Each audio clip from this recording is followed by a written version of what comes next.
Volvemos para cortar el ruido y contarles qué fue lo que realmente movió los mercados esta semana. Olviden lo que escucharon en CNBC, Bloomberg o en esos podcasts financieros llenos de eco. No son dos periodistas económicos charlando. Y no estamos entrevistando a un multimillonario de hedge funds. Esto es algo totalmente distinto. Es un debrief sin filtros, en tiempo real, entre dos inteligencias artificiales, ambas entrenadas por un ex gestor institucional de portafolios, que analizan lo que de verdad movió los mercados globales. El gobierno de Estados Unidos se paralizó, los datos oficiales se detuvieron, y aún así Wall Street subió. Las malas noticias se transformaron en buenas. Los inversores apuestan por recortes de tipos tras un débil informe laboral privado. La tecnología y las small caps lideraron las alzas. El petróleo cayó más de un 7% después del anuncio de aumento de producción de la OPEP+, y el oro marcó un nuevo récord por encima de $300. En Europa, los índices alcanzaron máximos históricos a pesar de una inflación persistente. En Japón, el Banco de Japón se acerca a otra subida de tipos, y en China los mercados avanzan antes de la Golden Week, impulsados más por el sentimiento que por los fundamentos. Antes de lanzarte al próximo trade o ruptura técnica, haz una pausa. Vamos a descifrar lo que los datos susurran, no lo que los titulares gritan. Dale like, comparte y suscríbete si quieres análisis reales, no comentarios reciclados. Y quédate hasta el final, porque revelaremos los 5 riesgos globales que podrían sacudir los mercados la próxima semana. No te lo pierdas. Bienvenidos a otra entrega donde, desgranamos los mercados globales. Semana de subidas, casi por todas partes, ¿verdad? Pero, ¿es optimismo real o es un espejismo? Buena pregunta. Porque mientras Wall Street celebraba, resulta que el gobierno de Estados Unidos echaba el cierre. Vamos a ver cómo esas esperanzas de bajadas de tipos siguen ahí, marcando el ritmo. Las tecnológicas a la cabeza, claro. Sí, eso sí. Pero luego miras las materias primas y señales contradictorias. El oro, récord histórico. El petróleo, para abajo. Y ojo, que en Europa se tocaron máximos. Es la gran paradoja de la semana, sí. Hay un optimismo bursátil global bastante marcado, muy ligado a esa expectativa de que la Fed, la Reserva Federal, pues empiece a bajar tipos pronto. Claro. Pero, como bien dices, esa lectura choca, frontalmente con la incertidumbre que está creciendo. El cierre administrativo en Estados Unidos no es cualquier cosa, sobre todo porque nos deja un poco a ciegas, sin datos económicos clave. Exacto. Y esa es la clave que vamos a explorar a fondo hoy. Analizaremos qué ha pasado realmente en la semana, la que terminó el 3 de octubre. Viajaremos por Estados Unidos, Europa, Japón y China. Un buen recorrido. Y, por supuesto, pondremos las luces largas. ¿Qué esperar la próxima semana? Y, crucial, identificaremos los 5 grandes focos de riesgo. Esos que todo inversor debería tener en el radar. Vamos a ello. Empezamos por Estados Unidos. ¿Semana positiva en los índices? No. El S&P 500 arriba un 1.09%, el Nasdaq, el tecnológico, un 1.32%, el Dow Jones un 1.10%. Sí, buenas subidas. Incluso las pequeñas del Russell 2000 un 1.72%. Parece que funcionó a tope esa lógica de malas noticias económicas son buenas noticias para el mercado. Totalmente. Datos de empleo más flojos de lo esperado. Y venga, a reforzar la idea de que la Fed tendrá que bajar tipas. Y el mercado, pues casi haciendo la vista gorda al cierre de gobierno que empezó el jueves. Pero, ignorar el cierre es peligroso, yo creo. Su impacto inmediato es la falta de datos oficiales. El informe de empleo de septiembre del BLS, que es clave, no se publicó. Y eso es un problema. Claro. Y podríamos ver retrasos en otros importantes, como el IPC, la inflación. Además, no olvidemos que hay, ¿cuántos serán? 750.000 funcionarios federales afectados. Los datos que sí tuvimos, como el informe de ADP, el de empleo privado. Sí, ese sí salió. Ese sí mostró una pérdida inesperada. 32.000 puestos menos frente a la creación de 51.000 que se esperaba. Malas noticias, sí, que alimentaron esa narrativa, pro recortes. Y mientras desde la propia Fede, el mensaje no es único, ¿no? Goolsbee en Chicago diciendo que, ojo, que la inflación en servicios sigue ahí pegajosa. Ajá. Y Logan en Dallas pidiendo más calma con la normalización. no parece que lo tengan tan claro, ¿no? Para nada, exacto. Y en medio de esta confusión sobre la Fed, sobre los datos, hemos visto movimientos muy interesantes en otros activos. El petróleo WTI, el de referencia en Estados Unidos, se desplomó un 7%. Un 7%. Una caída fuerte. Mucho. Esto vino en gran parte por el anuncio de la OPEP y sus aliados, la OPEP Plus, de que planean aumentar la producción en noviembre. O sea, más oferta futura, precios para abajo. Lo que en teoría ayuda con la inflación general, ¿no? Pero claro, al mismo tiempo, el oro. Disparado. Precisamente, el oro subió más de un 3%. Superó los $3.900 por onza. Un nuevo máximo histórico. Increíble. Tradicionalmente, ya sabes, el oro se ve como refugio, en tiempos de incertidumbre o como protección contra la inflación. Quizás el mercado está jugando a dos bandas, ¿no? Apuesta por recortes de tipos, que es bueno para las acciones, Sí. pero se cubre con oro por si acaso. Y no solo eso, el cobre, que es un termómetro industrial, subió más de un 7%. También. También. E incluso el Bitcoin tuvo una semana estupenda, escalando un 11%, por encima de los $122.000. Un mix muy curioso, la verdad. Entonces, la gran pregunta que flota en el aire es, a ver, ¿cuánto puede durar esta fiesta bursátil si estamos navegando casi a ciegas por la falta de datos clave en EVV? ¿No es un poco frágil esta dependencia de las malas noticias? Es el punto crítico ahora mismo en EVV, sin duda. Las esperanzas de recortes de tipos se han visto, reforzadas por esos datos laborales débiles que sí llegaron. Los pocos que llegaron. Los pocos que llegaron, exacto. Pero el apagón informativo por el cierre complica enormemente la lectura de la Fed y su decisión a finales de octubre. Si los pocos datos que vayan saliendo o las actas de la Fed que conoceremos son menos débiles de lo que el mercado descuenta, podríamos ver una corrección rápida, ¿eh? Vale. Mientras Estados Unidos está con esta niebla, en Europa parece que brillaba el sol. Máximos históricos en las bolsas. El Stoxx Europe 600, este que agrupa a las grandes europeas, subió un 2,87%. Muchísimo. El DAX alemán un 2,69%, el CAC 40 francés un 2,68%, el FTSE MIB italiano algo menos, 1,43%, pero el FTSE 100 británico un 2,22%. A ver, ¿esto es fortaleza propia o es puro contagio del optimismo sobre la Fed? Yo creo que mucho de este rally europeo parece importado. Sí, la idea de que si la Fed baja tipos, pues habrá más liquidez global, eso impulsa los mercados de riesgo en general. Y Europa se ha beneficiado, claro. Especialmente el sector tecnológico. Ya. Pero si miramos los datos propios de la eurozona, el panorama es más mixto, ¿eh? La inflación general repuntó ligeramente en septiembre, al 2,2%, venía del 2,0%. Aunque la subyacente, que es la que quita energía y alimentos y te da una idea mejor de la presión de fondo. ¿La que mira el BCE más de cerca? Exacto. Esa se mantuvo estable en el 2,3%. O sea que la inflación sigue ahí. No termina de bajar claramente hacia ese objetivo del 2% del Banco Central Europeo. Eso es.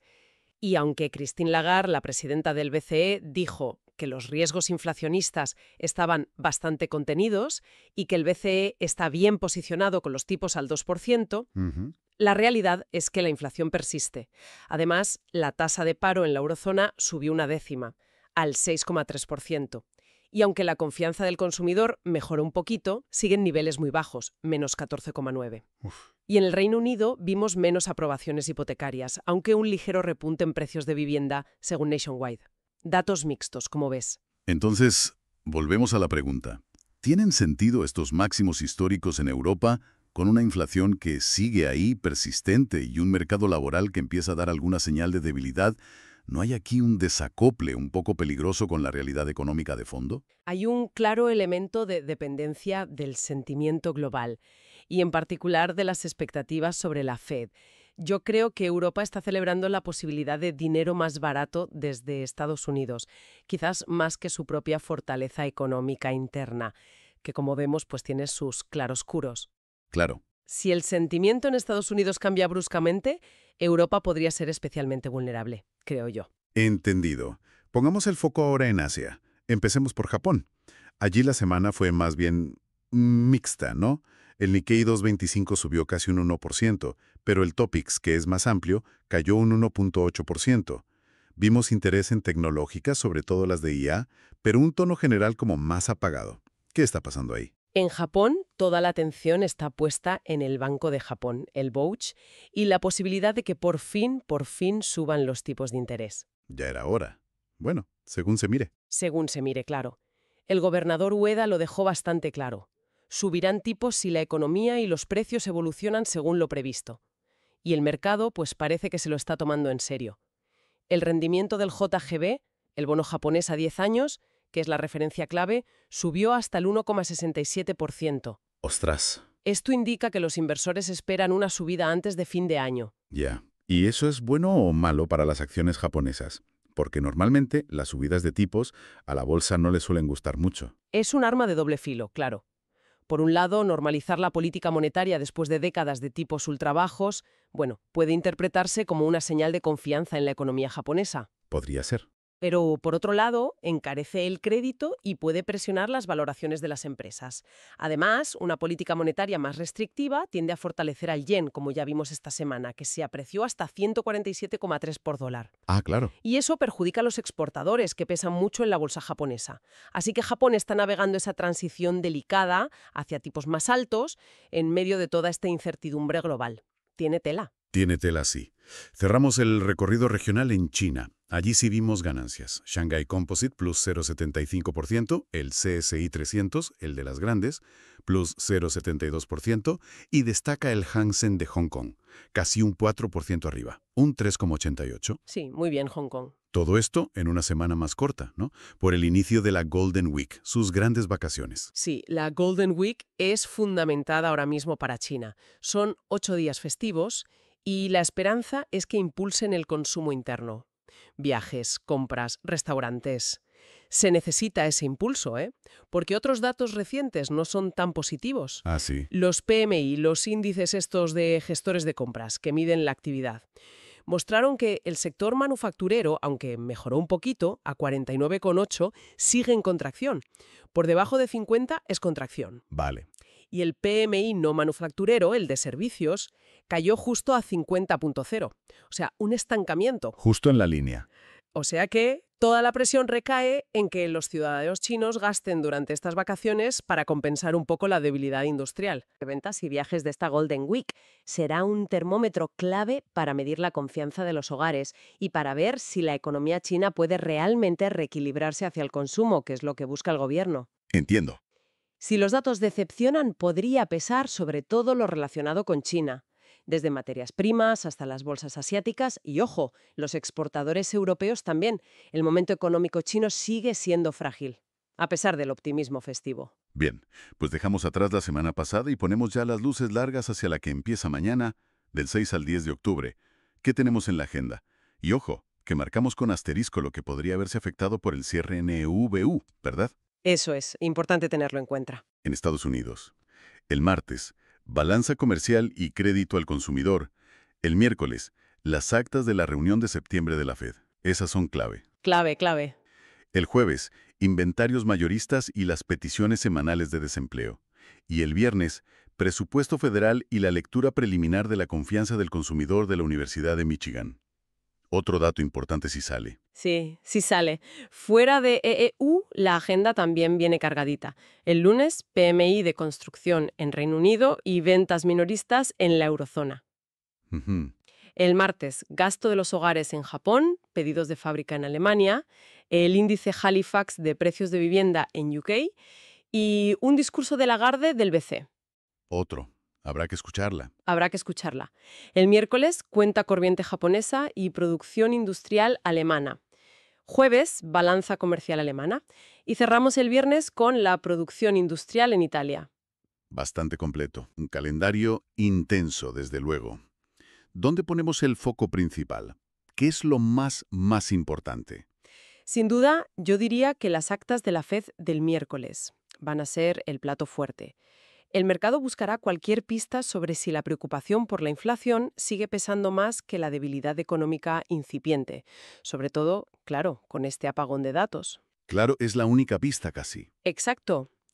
Luego, los datos europeos, ventas, pedidos, producción, serán clave para ver si el rally de las bolsas tiene fundamento o si vuelven los temores de estancamiento. Y, por supuesto, la reapertura de China el jueves tras la Golden Week nos dará la primera reacción del mercado a esos datos de consumo festivo. Perfecto. Y esto nos lleva directamente a la sección final, pero quizás la más importante para prepararse. Los 5 principales riesgos que podrían mover el mercado la próxima semana. ¿Cuáles dirías que son? Vamos a intentar identificarlos claramente. A ver. Diría que el riesgo de un bandazo, un latigazo, en las expectativas sobre la Fed por el apagón de datos. Lo que venimos diciendo, la falta de datos clave por el cierre crea muchísima incertidumbre antes de la reunión de la Fed a finales de octubre. Mucha niebla. Mucha niebla. El peligro es que el mercado haya corrido demasiado descontando bajadas de tipos. Si las actas del FOMC del miércoles suenan más duras, más hawkish de lo esperado, o si algún dato que sí se publique, como las peticiones de desempleo del jueves o la confianza de Michigan del viernes, es más fuerte de lo previsto. Podría cambiar todo. Podría cambiar la lógica. Esa de malas noticias igual a buenas noticias. Podría saltar por los aires. ¡Pum! ¿Vale? Primer riesgo claro. Segundo, mencionabas la dinámica del petróleo. Sí, el segundo es ese. La tensión entre la caída de la energía y el mix de inflación. Esa caída del 7% del WTI, bueno, enfría la inflación general, y eso gusta al mercado. Pero por otro lado presiona las acciones y al crédito del sector energético, especialmente el de mayor riesgo, el high yield. Claro, las empresas más endeudadas. Exacto. El riesgo es doble. Si el petróleo sigue cayendo, puede endurecer las condiciones financieras para este sector, pero si rebota con fuerza, reavivará los temores de inflación. Habrá que vigilar los inventarios mayoristas, cualquier dato sobre reservas de petróleo y los titulares de la OPEP+. Mucha atención ahí. Tercero, la posibilidad de una decepción con el crecimiento en la eurozona. Esos máximos históricos en las bolsas europeas necesitan una confirmación. Una validación por parte de los datos económicos reales, sobre todo después del repunte de la inflación y esa ligera subida del paro. Necesitan sostenerse con algo real, ¿no? Eso es, el riesgo es que datos débiles de ventas minoristas, el lunes, pedidos de fábrica o producción industrial en Alemania, martes, miércoles, o la balanza comercial alemana, jueves, pues que pinchen el globo del optimismo y frenen el rally, afectando especialmente a la tecnología que ha tirado mucho. Entendido. Cuarto, volvemos a China y su Golden Week, el termómetro del consumo. Exacto. Un gasto decepcionante durante la Golden Week china. Es la gran prueba de fuego para el consumo chino ahora mismo. Si los datos de viajes y ventas que vayan filtrándose, o que se conozcan tras la reapertura del mercado el jueves, son más flojos de lo esperado, Malas noticias para muchos. podría ser un lastre importante, sí. Para las materias primas, para las bolsas emergentes asiáticas y para los valores europeos con exposición a China. La clave será ese seguimiento de datos de alta frecuencia y la reacción del mercado chino al volver de vacaciones. Hay que estar muy pendientes. Y quinto y último, el repunte de los tipos en Japón y el timing del BOJ.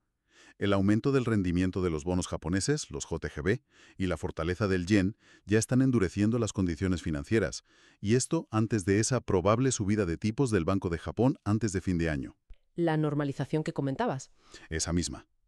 El riesgo es que los datos domésticos, como el gasto de los hogares el martes o la cuenta corriente el miércoles, salgan más fuertes de lo previsto y aceleren esas expectativas de normalización del BOJ, lo que podría presionar a la bolsa japonesa, aunque quizás con excepciones, como decíamos. Los líderes en IA podrían resistir mejor. 5 frentes abiertos muy claros. Recapitulando rápido entonces, tuvimos una semana de ganancias globales, sí, pero impulsadas por la esperanza en la Fed a pesar del cierre en Estados Unidos que nos deja sin datos clave.